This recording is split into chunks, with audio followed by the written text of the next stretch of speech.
अस्सलाम वालेकुम जी। इस वीडियो में हम ओवरसीज़ जो पाकिस्तानी हैं जो मुल्क से बाहर रहते हैं उनके बारे में डिस्कस करेंगे कि वो अपनी जायदाद को बैरून मुल्क रहते हुए क्या अपने नाम लगवा सकते हैं।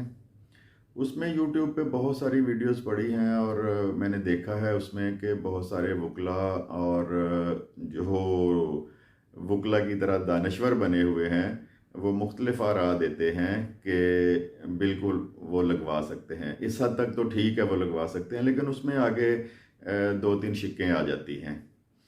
मतलब गिफ्ट अगर करना हो तो वो नहीं हो सकता। पावर ऑफ अटार्नी अगर लेनी हो तो वो नहीं हो सकती। और दूसरा, पंजाब में Punjab government housing servant society एक PGSHF के नाम से हर फैसलाबाद के बड़े शहर में पंजाब गवर्नमेंट की तरफ से कॉलोनियाँ बनी हैं। तो उसकी अगर ट्रांसफ़र करवानी हो तो उसके लिए भी बंदे का बायोमेट्रिक के वक्त होना ज़रूरी होता है। तो उन चीज़ों को देखते हुए मैंने कहा कि इसको थोड़ा सा वाज़िया कर दूं कि अगर ये सूरतें हों तो उस सूरत में फिर बंदे के बाहर रहते हुए ट्रांसफ़र नहीं हो सकती। अगर तो सेल डीड बैनामा जो परचेज़ करते हैं किसी से जायदाद, तो वो तो हो सकती है। उसका तरीक़ेकार ये है कि उसका जो बंदा मुल्क से बाहर है उसका सिर्फ जो आईडी कार्ड है वो चाहिए, और उसके जो पेपर्स रेडी होंगे पंजाब बैंक से जो ई स्टैम्प निकलते हैं उसके ऊपर उसका नाम लिखा जाएगा, उसका एड्रेस लिखा जाएगा, प्रॉपर्टी की डिटेल लिखी जाएगी, और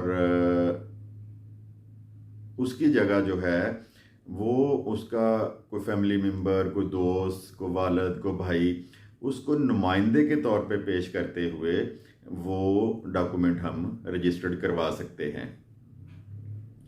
उसकी गैर मौजूदगी में वो उसके नाम पे प्रॉपर्टी चली जाएगी। अगर तो कंप्यूटर वाला निज़ाम है तो कंप्यूटर पे जो नुमाइंदा है उसकी तस्वीर स्कैन होगी, लेकिन जो जायदाद है वो उसी तरह ही जिस तरह एक बंदा खुद आता है उसी तरह उसके नाम पे ट्रांसफ़र हो जाएगी।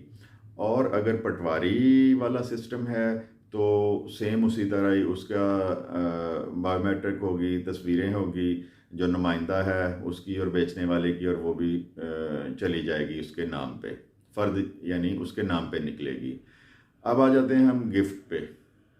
जो गिफ्ट डीड है उसमें अगर मुल्क से बाहर है गिफ्ट लेने वाला तो कानूनन वो गिफ्ट नहीं हो सकता।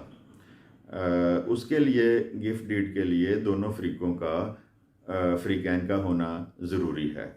इसी तरह सम टाइम को डिस्प्यूट फैमिली में बनते हैं, वो भी प्रॉपर्टी जो है सेल करनी नहीं चाहते, वो चाहते हैं कि पावर ऑफ अटार्नी दे दी जाए। बंदा बसिलसिला रोज़गार या कोई विज़िट पे बाहर गया हुआ है तो उस सूरत में भी जो मुख्तार आम है वो नहीं हो सकता उस बंदे के नाम जब तक वो खुद मौजूद ना हो। और दूसरी जो मैंने एक सोसाइटी का आपको बताया है कि जिस तरह PGSHF एक सोसाइटी है, इस तरह की और सोसाइटीज़ भी हैं कि जहाँ पर बंदे का पर्सनल हाज़िर होना ज़रूरी होता है। वहाँ पे उसकी बायोमेट्रिक होती है और उसके बाद फिर बाकी जो मामलात होते हैं। पंजाब हाउसिंग का मेरी प्रैक्टिस से गुज़रा है, उन्होंने अपना एक स्केच दिया हुआ है, स्पेसिमेन दिया हुआ है। उसके मुताबिक फिर वो स्पेशल पावर ऑफ अटार्नी मंगवानी पड़ती है। जिस मुल्क में भी बंदा मिडिल ईस्ट में हो, अमेरिका में हो, यूरोप में हो, तो वो पावर ऑफ अटार्नी मंगवा के उसके बिहाफ पे वो बंदा जो है वो फिर प्रॉपर्टी को ट्रांसफ़र करवा सकता है। इस तरह के बहुत से इब्हाम होते हैं, इसीलिए मैंने ये वीडियोस का सिलसिला शुरू किया है। और कोशिश करें कि अपने दोस्तों के साथ इसको शेयर करें, और इस वीडियो को जो ये बनाई है जिसमें ओवरसीज़ आ रहे हैं, जो आपके दोस्त अहबाब रिश्तेदार हैं, मुल्क से बाहर रहते हैं और उनकी जायदाद ख़रीदना चाहते हैं तो उनको ये लाजमी शेयर करें कि उनको मुकम्मल डिटेल का पता चल सके कि हम जो प्रॉपर्टी ख़रीद रहे हैं वो किस तरह हमारे नाम पे होगी।